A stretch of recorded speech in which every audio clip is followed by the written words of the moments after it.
कहानी की शुरुआत में हम जैक नाम के एक कैदी को देखते हैं जो पिछले 10 सालों से जेल में है, क्योंकि आज से 10 साल पहले जैक ने एक लड़के को जान से मार दिया था, जिस वजह से जैक को 10 साल की सजा हुई। लेकिन आज जैक की 10 साल की सजा पूरी हो चुकी है और फिर जेल में अपनी सजा काटने के बाद हम जैक को ट्रेन में देखते हैं और वो ट्रेन से अपने गांव की तरफ जा रहा होता है। अब जैक पूरी तरह से बदल चुका है और वह बिल्कुल एक नॉर्मल इंसान की तरह गाँव वालों से मिलना चाहता है। साथ ही वो खुद को सुधारने के लिए अपने पास एक डायरी भी रखता है जिसमें उसने लिख रखा है कि वो कभी शराब नहीं पिएगा, न वो कभी फाइट करेगा और न ही कभी रोएगा। अब यहाँ जैक कुछ खाना खाता है और खाना खाने के बाद वो डायरी में खाने का काम काट देता है, यानी कि उसने इस काम को कंप्लीट कर दिया है। अब गांव पहुंचने के बाद वो सबसे पहले अपने स्टेप मॉम के रेस्टोरेंट में जाता है, जहां उसकी सौतेली माँ तो मौजूद नहीं होती, लेकिन उसकी स्टेप सिस्टर रेस्टोरेंट में होती है। दरअसल जैक का इस दुनिया में कोई भी परिवार नहीं है और आज से 10 साल पहले इस होटल की मालकिन ने जैक को अपना बेटा बनाकर अडॉप्ट किया। अब यहाँ जैक की स्टेप सिस्टर को जैक कुछ खास पसंद नहीं आता, इसलिए वो जैक से कहती है कि मॉम अभी यहाँ रेस्टोरेंट में मौजूद नहीं है,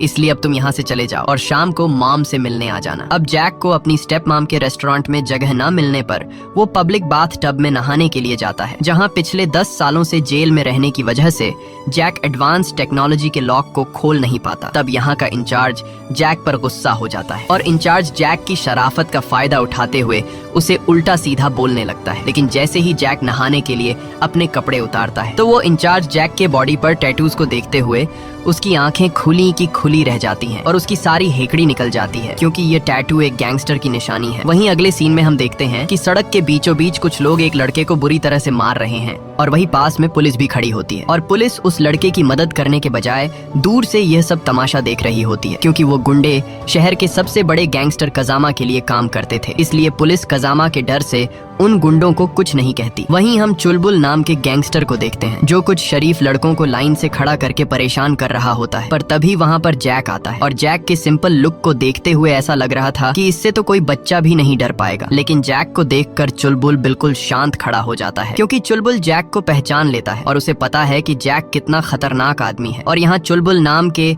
उस गैंगस्टर के जैक को रिस्पेक्ट देते हुए हमें एक बात तो समझ आती है कि जैक अपने समय में कोई हल्का फुल्का गैंगस्टर नहीं था। इसके बाद जैक शहर के एक दूसरे गैंगस्टर के पास जाता है जिसका नाम शिंची है और शिंची जैक का पुराना दोस्त है। यहाँ हमें पता चलता है कि एक टाइम था जब शिंची और चुलबुल दोनों जैक के सामने दुम हिलाते थे। दरअसल ये दोनों जैक के लिए काम करते थे और जैक इन दोनों का बॉस था, लेकिन वक्त इतनी जल्दी बदल गया कि आज शिंची जैक से कहता है कि अगर तुम्हें मदद की जरूरत हो तो मुझे जरूर बताना। मगर जैक अब एक सिंपल जिंदगी जीने के लिए ऐसे लोगों से बिल्कुल भी दूर रहना चाहता है और यहाँ जैक शिंची को गुड बाय कहकर चला जाता है। लेकिन शिंची जैक के बाहर आने से खुश नहीं था, क्योंकि उसे डर था कि कहीं जैक मुझसे मेरी कुर्सी छीन न ले। इसलिए शिंची जैक पर नजर रखने के लिए अपने कुछ आदमी लगा देता है, क्योंकि शिंची को अभी भी यकीन नहीं हो रहा था कि इस शहर पर राज करने वाला यह आदमी आज इतना कैसे बदल गया है। अब जैसे ही शाम होती है तो जैक अपने स्टेप मॉम के रेस्टोरेंट पर जाता है, जहां उसकी स्टेप सिस्टर जैक को देखकर अपनी माँ को आवाज देती है और जैक की स्टेप मॉम जैक को देखकर बहुत खुश हो जाती है और दौड़ते हुए आकर जैक को गले लगाती है। इसके बाद ये तीनों खाने के टेबल पर बैठते हैं और यहाँ रेस्टोरेंट की मालकिन जैक को अपने हाथों से खाना खिलाती है। अब वैसे तो जैक उसका अपना सगा बेटा नहीं था, लेकिन वो जैक को अपने सगे बेटे से भी ज्यादा प्यार करती है। लेकिन जैक की स्टेप सिस्टर को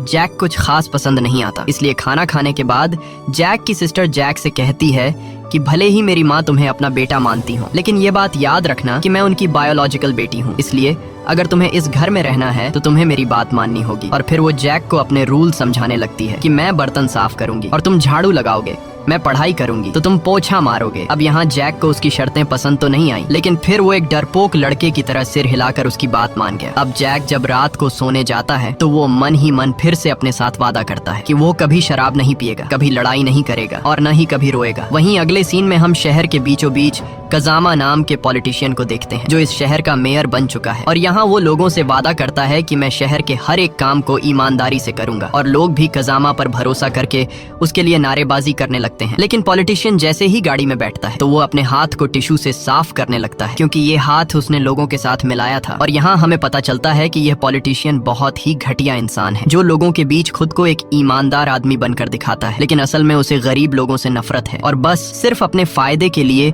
लोगों लोगों के बीच नाटक करके उनका विश्वास जीत लेता है। और साथ ही हमें यह भी पता चलता है कि यह पॉलिटिशियन मेयर होने के साथ साथ शहर में एक गैंग भी चलाता है और शिंची और चुलबुल इस पॉलिटिशियन के लिए काम करते हैं। अगले दिन जैक अपने बॉडी से टैटू रिमूव करने के लिए डॉक्टर के पास जाता है, लेकिन यहाँ डॉक्टर जैक की बॉडी पर इतने बड़े टैटूज को देखते हुए कहता है कि इन सब टैटूज को रिमूव करने के लिए हमें तुम्हारा लेजर ट्रीटमेंट करना पड़ेगा, जिसमें तुम्हारा बहुत पैसा खर्च होगा। इसलिए डॉक्टर जैक को मशवरा देता है कि तुम इन टैटू को अपने बॉडी से न हटाओ तो ही अच्छा है, क्योंकि यह टैटू हटाने के बाद तुम्हारी बॉडी पर निशान बन जाएंगे, जिससे तुम्हारी बॉडी और भी बुरी नजर आएगी। अब यहाँ जैक डॉक्टर की बात को मानते हुए अपनी बॉडी से टैटूज को नहीं हटाता। अगले सीन में हम जैक की मदर को देखते हैं, जो सीधा पॉलिटिशियन के ऑफिस में जाती है। दरअसल पॉलिटिशियन जैक की मॉम का रेस्टोरेंट खरीदने के चक्कर में है और रेस्टोरेंट की जगह पर एक मॉल बनाना चाहता है, और रेस्टोरेंट के आसपास जितनी भी दुकानें हैं उन सभी दुकानों के ओनर्स ने पॉलिटिशियन को अपनी जगह बेच दी है। अब बस सिर्फ जैक की मॉम का रेस्टोरेंट बचा है, लेकिन यहाँ जैक की मॉम पॉलिटिशियन को साफ साफ इनकार कर देती है कि मैं किसी भी कीमत पर अपना रेस्टोरेंट नहीं बेचूंगी। ये सुनकर पॉलिटिशियन गुस्सा हो जाता है और वो जैक की माँ के रेस्टोरेंट को किसी भी तरह से हासिल करना चाहता है, क्योंकि पॉलिटिशियन ने बाकी लोगों से जो जमीन खरीदी है उसके बिल्कुल बीच में जैक की मॉम का रेस्टोरेंट है। इसलिए जब तक पॉलिटिशियन जैक की मॉम का रेस्टोरेंट खरीद नहीं पाता तब तक वो शॉपिंग मॉल नहीं बना सकता। इसलिए पॉलिटिशियन जैक की मॉम को उसकी जमीन का डबल कीमत देने का ऑफर करता है, लेकिन जैक की मॉम इनकार करके वहाँ से चली जाती है। वहीं रात को जैक छत पर सिगरेट फूंक रहा होता है, तभी उसकी बहन वहाँ आती है और जैक अपनी बहन को देखते ही सिगरेट छिपा लेता है, लेकिन उसकी बहन को पहले से पता था कि जैक सिगरेट पी रहा है, इसलिए वो जैक से कहती है कि जो काम तुम कर रहे थे उसे जारी रखो। अब यहाँ जैक फिर से सिगरेट पीने लगता है। तब उसकी बहन उससे कहती है कि मुझे सिगरेट की स्मेल पसंद नहीं है। ये सुनकर जैक सिगरेट फेंक देता है और शराब की तरह सिगरेट को भी अपनी डायरी में काट कर हमेशा के लिए छोड़ देता है। अगले दिन जैक एक कार गैराज में काम पर लग जाता है और वो पूरी मेहनत और ईमानदारी के साथ पैसे कमाने का फैसला करता है। और तभी वहाँ पर 2 पुलिस भी आ जाते हैं और यहाँ एक पुलिस जैक को कार गैराज में काम करते हुए देखकर हैरान रह जाता है और अपने साथी से कहता है कि मुझे तो यकीन नहीं आ रहा कि जैक इतना ज्यादा बदल गया है। अब यहाँ वो पुलिस वाला अपने साथी को जैक की पुरानी जिंदगी के बारे में बताते हुए कहता है कि यह वही जैक है जिससे कभी शिंची और चुलबुल दोनों डरा करते थे और हर वक्त जैक के पीछे कुत्ते की तरह दुम हिलाकर भागा करते थे और जैक को अपना बॉस मानते थे, क्योंकि जैक बहुत ही खतरनाक फाइटर था। पूरा शहर जैक से डरता था और जैक पूरे शहर में फेमस हो गया था। अब यहाँ वो पुलिस जैक के बारे में और बताते हुए कहता है कि वैसे तो जैक एक बहुत ही अच्छा फाइटर था, लेकिन जब वो शराब पी लेता था तब वो और ज्यादा खूंखार हो जाता और फिर जो कोई भी उसके सामने आता तो जैक उसे बुरी तरह से पीट देता। एक बार जब जैक शराब के नशे में था तब उस पर 6 लोगों ने मिलकर हमला किया और वो 6 लोग पॉलिटिशियन कजामा ने जैक को मारने के लिए भेजे थे, लेकिन जैक अकेले ही एक एक करके उन सभी लोगों को बुरी तरह से पीटने लगा। और इस दौरान जैक के दोनों साथी चुलबुल और शिंची जैक की मदद करने के बजाय साइड पर खड़े होकर यह सब देख रहे थे। और फाइट के दौरान जैक ने एक लड़के को तो इतने बुरे तरीके से मारा कि उसकी जान ही चली गई और फिर उस लड़के की मौत के जुर्म में जैक को 10 साल की सजा हुई। और जैक के जेल जाने के बाद चुलबुल और शिंची जैक के बने बनाए बिजनेस का फायदा उठाकर शहर पर हुकूमत करने लगे, लेकिन इस खेल का मास्टरमाइंड पॉलिटिशियन कजामा था। और फिर पॉलिटिशियन ने चुलबुल और शिंची को उसके गैंग में शामिल होने की ऑफर दी। अब चुलबुल और शिंची जैक की तरह बहादुर नहीं थे कि यह दोनों पॉलिटिशियन से लड़ पाते, इसलिए यह दोनों पॉलिटिशियन के लिए काम करने लगे और तब से यह दोनों पॉलिटिशियन के पालतू बने हुए हैं। वहीं हम जैक की बहन को क्लासरूम में देखते हैं, जहां मैथ के सब्जेक्ट के दौरान जैक की बहन को चक्कर आने लगते हैं, क्योंकि वो मैथ में बहुत ही ज्यादा कमजोर थी। और क्लास की छुट्टी होने के बाद जैक की बहन अपनी टीचर से कहती है कि क्या मैथ पढ़ना जरूरी है। ये सुनकर टीचर मुस्कुराती है। वहीं जैक स्कूल से अपनी बहन को लेने के लिए आया होता है और तभी टीचर की नजर जैक पर पड़ती है, जिसे देखकर वो पूरी तरह से शॉक हो जाती है। दरअसल जैक के जेल में जाने से पहले जैक और टीचर एक दूसरे के साथ रिलेशनशिप में थे और यह दोनों ही एक दूसरे से बहुत प्यार करते थे। और अब 10 साल बाद जैक को देखते ही टीचर पहचान लेती है, जिसके बाद यह दोनों एक पार्क में आकर बैठते हैं और यहाँ यह दोनों अपने पुराने दिनों को याद करते हैं। जैक यह देखकर बहुत खुश था कि उसकी गर्लफ्रेंड एक टीचर बन गई है। यहाँ हमें यह भी पता चलता है कि टीचर जैक से जेल में भी मिलने आई थी, लेकिन जैक ने टीचर से जेल में मिलने से इनकार कर दिया था, क्योंकि जैक नहीं चाहता था कि टीचर पूरी जिंदगी उसका इंतजार करती रहे, बल्कि वो चाहता था कि टीचर उसे भूलकर एक अच्छी जिंदगी की शुरुआत करे। अगले दिन जैक जब अपनी बहन को स्कूल से वापस घर लेकर आ रहा होता है, तब यह दोनों एक मोबाइल की दुकान पर रुकते हैं और यहाँ जैक की बहन को एक मोबाइल पसंद आ जाता है, लेकिन पैसे ना होने की वजह से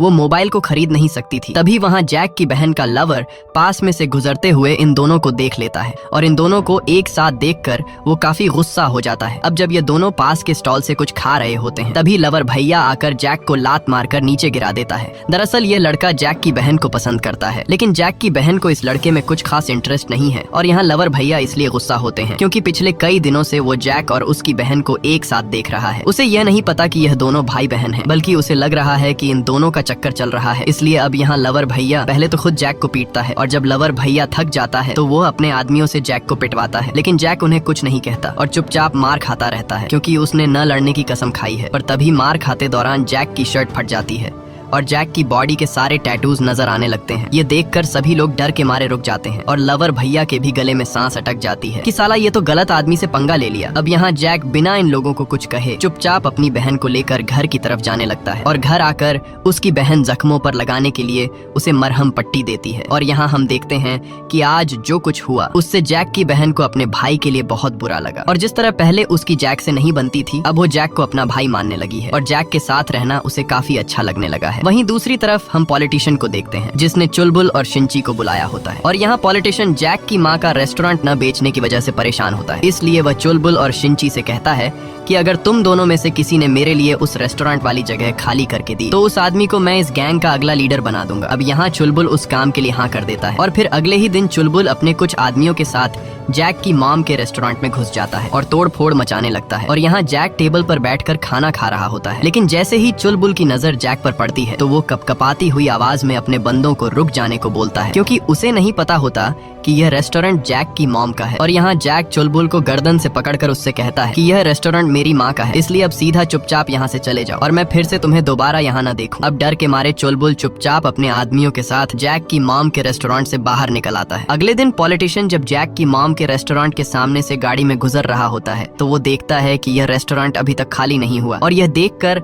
पॉलिटिशियन को बहुत गुस्सा आ जाता है और तब यहाँ पॉलिटिशियन का ड्राइवर पॉलिटिशियन को बताता है कि जैक जेल से बाहर आ चुका है और यह रेस्टोरेंट जैक की माँ का है। ये सुनकर पॉलिटिशियन घबरा जाता है क्योंकि उसे अभी तक पता नहीं था कि जैक इस वक्त आजाद घूम रहा है। वहीं जैक को कार गैराज में काम करते हुए अपनी पहली सैलरी मिल जाती है और वो अपनी पहली सैलरी से अपनी माँ के लिए जूते खरीदता है और जैक की मॉम उन जूतों को देखकर काफी खुश हो जाती है और पहली बार अपने बेटे का दिया हुआ गिफ्ट देखकर वो इमोशनल हो जाती है। तब यहाँ जैक की सिस्टर जैक से इशारों में कहती है कि अबे पागल, माँ इमोशनल हो गई है इसलिए जल्दी से माँ को गले लगो। अब यहाँ जैक हिम्मत करके माँ को गले लगता है और माँ भी खुशी से जैक को गले लगा लेती है, लेकिन यहाँ जैक की बहन खुश नहीं थी क्योंकि जैक अपनी बहन के लिए कोई गिफ्ट नहीं लेकर आया था। इसलिए जैक की बहन नाराज होकर छत पर चली जाती है। तब यहाँ जैक पीछे से आता है और हमें पता चलता है कि जैक अपनी बहन के लिए भी गिफ्ट लाया है और वो गिफ्ट कुछ और नहीं बल्कि कुछ दिन पहले जैक की बहन को पसंद आया हुआ मोबाइल होता है। यह देखकर जैक की बहन खुश तो हो जाती है, लेकिन वो इतने महंगे गिफ्ट को लेने से इनकार कर देती है और साथ ही जैक पर रोब जताते हुए कहती है कि तुम गिफ्ट देकर मेरी माँ को तो खरीद सकते हो लेकिन मुझे नहीं। अब जब वह नखरे दिखाने लगी तो जैक कहता है कि ठीक है, अगर तुम यह गिफ्ट नहीं लेना चाहती हो तो मैं इसे अपने पास रख लेता हूँ। यह कहकर जैक नीचे चला जाता है, लेकिन तभी उसकी सिस्टर उसके लिए चाय लेकर आती है और जैक अपनी बहन के चेहरे को देखकर समझ जाता है कि ये लड़की किस चीज के बदले चाय लेकर आई है और फिर जैक उसे वो मोबाइल दे देता है, जिसे पाकर जैक की सिस्टर काफी खुश होती है और अपनी फोटोज लेने लगती है। अगले दिन वो जब जैक की फोटो ले रही होती है तभी उसकी नजर जैक की जेब में पड़ी डायरी पर पड़ती है, जिसे देखते ही वो जैक से छीन लेती है और यहाँ वो डायरी में जैक के रूल्स को पढ़ते हुए उसे पता चलता है कि जैक ने डायरी में फैमिली के साथ पिकनिक पर जाना भी लिखा है। ये देखकर जैक की सिस्टर जैक को मना लेती है कि हम ये पिकनिक वाला काम सबसे पहले करेंगे और फिर अगले ही दिन जैक अपनी माँ और बहन के साथ पिकनिक पर चला जाता है, जहाँ ये लोग काफी एंजॉय करते हैं और ढेर सारी फोटोज खींचते हैं और ये दिन इन तीनों के लिए एक यादगार दिन बन जाता है। अब रात को पॉलिटिशियन का ड्राइवर जैक से मिलने आता है और ये बंदा जैक का पुराना और एक अच्छा दोस्त होता है। अब वैसे तो ये आदमी तो पॉलिटिशियन का ड्राइवर है, लेकिन जैक का पुराना दोस्त होने की वजह से वो जैक को समझाता है कि तुम जिस पॉलिटिशियन के साथ पंगा ले रहे हो वो बहुत ही ज्यादा खतरनाक आदमी है। वो तुम्हारी माँ का रेस्टोरेंट हासिल करने के लिए तुम्हारी फैमिली को भी नुकसान पहुंचा सकता है, इसलिए तुम काफी संभल कर रहो। वहीं चुलबुल और शिंची साथ बैठे होते हैं और ये दोनों फैसला करते हैं कि हम दोनों मिलकर जैक की माँ का रेस्टोरेंट खाली करवाएंगे, क्योंकि पॉलिटिशियन बहुत ज्यादा गुस्सा है। इसलिए अगर जल्द ही हम दोनों ने वो रेस्टोरेंट खाली नहीं करवाया तो पॉलिटिशियन हमारी जगह किसी दूसरे बंदे से ये काम करवा कर उस दूसरे बंदे को गैंग का लीडर बना देगा। और अगले दिन जब जैक काम पर जाता है तब मौके का फायदा उठाते हुए चुलबुल एक बार फिर से जैक की मॉम के रेस्टोरेंट पर हमला कर देता है और सामान को तोड़कर बाहर फेंकने लगता है। वहीं बाहर नली पुलिस भी खड़ी होती है, लेकिन पॉलिटिशियन के डर से पुलिस कुछ भी नहीं कर पाती। यहाँ चुलबुल जैक की माँ को धमकी देता है कि अगर तुमने ये रेस्टोरेंट खाली नहीं किया तो हम तुम्हें मार देंगे। इसी दौरान जैक की सिस्टर भी वहाँ पहुँच जाती है। अब यहाँ पहले तो वह खुद गुंडों को तोड़ फोड़ करने से रोकती है, लेकिन जब गुंडे नहीं रुकते तो वह दौड़ते हुए सीधा जैक के पास कार गैराज में पहुँच जाती है, जहाँ वह जैक को सारी बात बता देती है कि पॉलिटिशियन के लोगों ने फिर से हमारे रेस्टोरेंट पर हमला किया है। ये सुनकर जैक जल्दी से अपनी माँ के रेस्टोरेंट में पहुँचता है, लेकिन उसके पहुँचने से पहले ही वह गुंडे रेस्टोरेंट में तोड़ फोड़ करके चले गए होते हैं। अब ये सब देखकर जैक सीधा पॉलिटिशियन के पास जाता है और उससे कहता है कि मैंने फाइट करना छोड़ दिया है, अब मैं एक शरीफ आदमी की तरह जिंदगी गुजार रहा हूँ, इसलिए मुझे दोबारा फाइट करने पर मजबूर न करो और हमें सुकून से रहने दो। ये कहकर जैक वहाँ से चला जाता है। अब यहाँ पॉलिटिशियन को पता चल गया होता है कि जैक 10 साल पहले एक खतरनाक गैंगस्टर हुआ करता था, जिसे मैंने मारने के लिए अपने 6 लोग भेजे थे, लेकिन जैक ने उन 6 लोगों को बुरी तरह से पीटा और एक लड़के को तो जान से मार डाला, जिस वजह से जैक को 10 साल की सजा हुई। और अब यहाँ पॉलिटिशियन समझ जाता है कि जब तक मैं जैक को रास्ते से हटा नहीं देता तब तक मैं रेस्टोरेंट को हासिल नहीं कर सकता। इसलिए पॉलिटिशियन अपने कुछ गुंडों को कॉल करके जैक को फिर से जेल में डालने का प्लान बनाता है, और अगर एक बार जैक जेल में चला गया तो उसका काम आसान हो जाएगा। और अगले दिन जब जैक कार गैराज में काम कर रहा होता है तभी उसके पास पॉलिटिशियन के भेजे हुए गुंडे गाड़ी में आ जाते हैं और यहाँ वो गुंडे जैक से कहते हैं कि हमें अपनी गाड़ी में एक जहाज की तरह विंग्स लगवाने हैं। ये सुनकर जैक मुस्कुराता है। दरअसल ये गुंडे प्लान के मुताबिक जैक से लड़कर उसे झगड़ा करने के जुर्म में जेल में डालना चाहते थे, जिसके लिए उन्होंने पहले से पुलिस की गाड़ी कुछ दूरी पर खड़ी कर रखी थी। और यहाँ ये लोग जैक पर हमला कर देते हैं और उसे बुरी तरह से पीटने लगते हैं। और यहाँ गुंडे जैक को बार बार उकसाने लगते हैं ताकि वो इन पर हाथ उठाए, और फिर पुलिस आकर जैक को मारपीट के इल्जाम में जेल ले जाए। लेकिन जैक उन लोगों पर पलटवार नहीं करता और चुपचाप मार खाता है। वहीं पुलिस की गाड़ी के पास खड़े 2 गुंडे पुलिस से कहते हैं कि जाओ और जैक को पकड़कर जेल में डाल दो। लेकिन यहाँ पुलिस भी गुंडे से कहती है कि हम सिर्फ पीटने के लिए जैक को जेल में नहीं डाल सकते, अगर जैक तुम में से किसी पर हाथ उठाए तब जाकर हम जैक को पकड़ लेंगे। और इस तरह से जैक को जेल में डालने की इनकी प्लानिंग फ्लॉप हो जाती है। अब रात को जैक जब अपनी माँ के साथ रेस्टोरेंट में होता है तभी वो लड़का जो जैक की बहन को पसंद करता था वो रेस्टोरेंट के अंदर आता है, और वो लवर भैया जान गया था कि जैक कौन है, इसलिए वो जैक की माँ को बुरा भला कहते हुए बताता है कि आखिर तुम कैसी औरत हो, जिस लड़के ने तुम्हारे बेटे को मार दिया आज तुमने उसे अपना बेटा बना लिया, पता नहीं आखिर तुमने अपने बेटे के हत्यारे को कैसे अपना बेटा मान लिया है। ये सुनकर जैक उस लड़के को गले से पकड़ लेता है, लेकिन अब देर हो चुकी थी क्योंकि यह बात जैक की स्टेप सिस्टर ने सुन ली थी। दरअसल 10 साल पहले जैक ने जिस लड़के को मारा था वो लड़का इस रेस्टोरेंट की मालकिन का बेटा था, और उस लड़के को मारने के जुर्म में जैक को 10 साल की सजा हुई थी। अब रात को जैक की सिस्टर अपनी माँ से पूछती है कि आखिर तुमने मेरे भाई के कातिल को अपना बेटा क्यों बनाया, जिस पर उसकी माँ बताती है कि इसमें सारी गलती जैक की नहीं थी, क्योंकि तुम्हारा भाई पॉलिटिशियन के कहने पर जैक को मारने के लिए गया था, लेकिन जैक से लड़ते दौरान तुम्हारे भाई की मौत हुई। और तुम्हारे भाई को मारने के बाद जैक बहुत ज्यादा उदास था, क्योंकि वो तुम्हारे भाई को जान से मारना नहीं चाहता था, बल्कि जैक ने तो खुद के बचाव के लिए तुम्हारे भाई पर वार किया। और फिर जब मैं जैक से मिलने जेल गई तो वहाँ जैक मेरे सामने इतना रोया कि उसके रोने की आवाज कई महीनों तक मेरे कानों में गूंजती रही, क्योंकि जैक को अपने किए पर पछतावा था। और जैक ने जेल में रो रो कर मुझसे माफी मांगी कि मैं तुम्हारे बेटे को मारना नहीं चाहता था, लेकिन ये सब मेरे से अनजाने में हुआ। और फिर मैंने जैक को माफ कर दिया, क्योंकि वहाँ मैंने देखा कि जैक मेरे बेटे की तरह ना समझ है और उसने जो कुछ किया वो एक एक्सीडेंट था। और फिर मैंने जैक को अडॉप्ट करके अपना बेटा बना लिया, क्योंकि मुझे लगा कि अगर वो मेरे साथ रहेगा तो मुझे उसके रूप में अपना बेटा मिल जाएगा। वहीं रात को जैक छत पर उदास खड़ा होता है, क्योंकि उसकी सच्चाई सामने आने के बाद उसे नींद नहीं आ रही होती है। तब यहाँ उसकी सिस्टर उसके पास आती है और जैक अपनी स्टेप सिस्टर से माफी मांगते हुए कहता है कि मैं तुम लोगों को छोड़कर यहाँ से दूर चला जाऊंगा, क्योंकि मैं तुम्हारे भाई का कातिल हूँ, इसलिए तुम अपनी माँ का ख्याल रखना। ये सुनकर जैक की सिस्टर जैक पर गुस्सा करती है और जैक से कहती है कि मेरी माँ तुमसे खुद के बेटे से ज्यादा प्यार करती है और तुम हमें छोड़कर जा रहे हो। अगर तुम चले गए तो हम बिल्कुल अकेले रह जाएंगे और मेरी माँ जो पहले ही अपने बेटे के जाने का दर्द झेल चुकी है और तुम्हारे जाने के बाद वह पूरी तरह से टूट जाएगी। इसके बाद वो बताती है कि जब मैं छोटी थी तब मेरा भाई मेरी माँ को पैसों के लिए बहुत मारता था और जिस दिन तुमने मेरे भाई को मारा उस दिन मैं बहुत ज्यादा खुश थी, क्योंकि मैं समझ गई थी कि अब मेरी माँ को मारने वाला कोई भी नहीं है। और यहाँ हमें पता चलता है कि इस लड़की का सगा भाई बहुत ही खराब इंसान था। वह पैसों के लिए अपनी माँ को मारता था और वो क्राइम और नशे की दुनिया में पूरी तरह से डूब गया था। और यहाँ जैक की स्टेप सिस्टर जैक से कहती है कि उस दिन तुमने खुद को बचाने के लिए मेरे भाई को मारा। अगर तुम मेरे भाई को नहीं मारते तो वो तुम्हें मार देता, इसलिए इसमें तुम्हारी कोई गलती नहीं। अब अपनी बहन की इतनी प्यारी बातें सुनकर जैक घर को छोड़ने का फैसला कैंसिल कर देता है। वहीं अगले दिन जैक की माम कुछ सबूत लेकर पॉलिटिशियन के पास जाती है और उससे कहती है कि मुझे पता है कि तुमने ही 10 साल पहले मेरे अपने सगे बेटे को जैक को मारने के लिए भेजा था, लेकिन उसमें मेरा बेटा मारा गया। दरअसल 10 साल पहले पॉलिटिशियन ने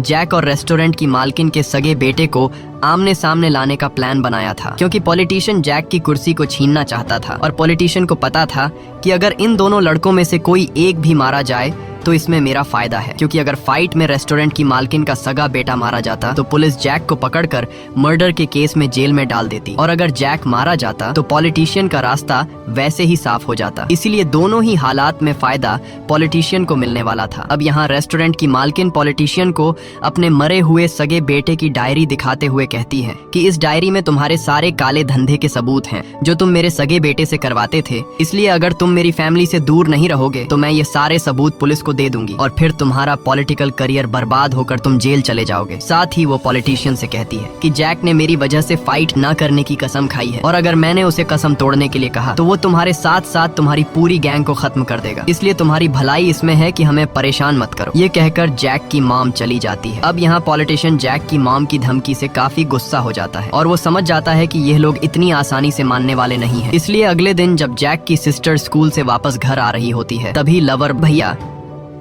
जो अब पॉलिटिशियन के गैंग में शामिल हो चुका है, वो एक ईंट से जैक की बहन का सिर फोड़ देता है, जिससे जैक की बहन बेहोश होकर नीचे गिर जाती है। इसके बाद जैक की बहन को हॉस्पिटल में एडमिट कर दिया जाता है, जहां उसकी हालत काफी ज्यादा खराब होती है। अब यहाँ रेस्टोरेंट की मालकिन समझ जाती है कि पॉलिटिशियन किसी भी हाल में ये रेस्टोरेंट हमसे छीनना चाहता है और अगर हमने रेस्टोरेंट को बेचने से इनकार किया तो पॉलिटिशियन हमें और भी नुकसान पहुंचा सकता है। इसलिए अब रेस्टोरेंट की मालकिन और जैक पॉलिटिशियन पर रेस्टोरेंट बेचने का फैसला कर लेते हैं, जिसके बाद जैक सीधा पॉलिटिशियन के पास जाता है और उससे कहता है कि हम रेस्टोरेंट को बेचने के लिए तैयार हैं। लेकिन पॉलिटिशियन बहुत ही घटिया इंसान था, वो अब फ्री में इनसे रेस्टोरेंट हासिल करना चाहता था। इसलिए पॉलिटिशियन यहाँ तो जैक से कह देता है कि ठीक है, अब से मैं तुम्हारी फैमिली को परेशान नहीं करूंगा। लेकिन जब जैक अपनी बहन को हॉस्पिटल में देखने के लिए जाता है तब मौके का फायदा उठाते हुए पॉलिटिशियन के लोग जैक की माँ के रेस्टोरेंट में पहुंच जाते हैं, जहाँ जैक की माँ इस रेस्टोरेंट को छोड़ने के लिए अपना सामान पैक कर रही होती है। तभी पीछे से शिंची आकर जैक की माँ के मुंह पर हाथ रख देता है और उसका गला दबाकर बड़ी बेरहमी से जैक की माँ को मार डालता है। अब जैक की माँ को मारने के बाद ये लोग रेस्टोरेंट के कागजों पर जैक की माँ का अंगूठा लगवा लेते हैं और फिर ये लोग जैक की माँ को छत से लटका देते हैं ताकि लोगों को लगे कि जैक की माँ ने खुद ही अपनी जान ले ली है। अब जैक जब अपने घर आता है तो वो अपनी माँ को लटका हुआ देखकर उसके पैरों तले जमीन घिसक जाती है और वो अपनी माँ की डेड बॉडी पर जोर जोर से रोने लगता है। अब माँ के मर जाने के बाद जैक पूरी तरह से टूट जाता है और यहाँ जैक अपनी माँ के जूतों को देखकर बहुत ज्यादा इमोशनल हो जाता है, क्योंकि जैक की माँ ने कहा था कि इन नए जूतों को मैं किसी खास दिन पर पहनूंगी, पर वो खास दिन कभी नहीं आया। अब यहाँ जैक को लग रहा था कि मेरी माँ ने खुद ही अपनी जान ली है, लेकिन तभी जैक अपनी माँ के जूतों के पास शिंची के कान की बाली देख लेता है, जिसे देखकर जैक समझ जाता है कि मेरी माँ को पॉलिटिशियन के कहने पर शिंची ने मारा है। और अब जैक गुस्से से पागल हो जाता है, क्योंकि जिस औरत ने उसे क्राइम की दुनिया से रोककर एक अच्छा इंसान बनाया, वो औरत उन जालिमों के हाथों बेरहमी से मारी गई। और अब माँ के जाने के बाद जैक अपने सभी रूल्स तोड़ देता है और वो सबसे पहले ढेर सारी शराब पीता है, जिसके बाद वो सीधा पॉलिटिशियन के अड्डे पर पहुंचता है, जहां सभी लोग मिलकर पार्टी कर रहे होते हैं। लेकिन जैक को देखते ही सभी लोग एकदम रुक जाते हैं और यहाँ जैक कहता है कि मैं पिछले 10 सालों से खुद को बुरे कामों से रोक रहा हूँ। मैंने कसम खाई थी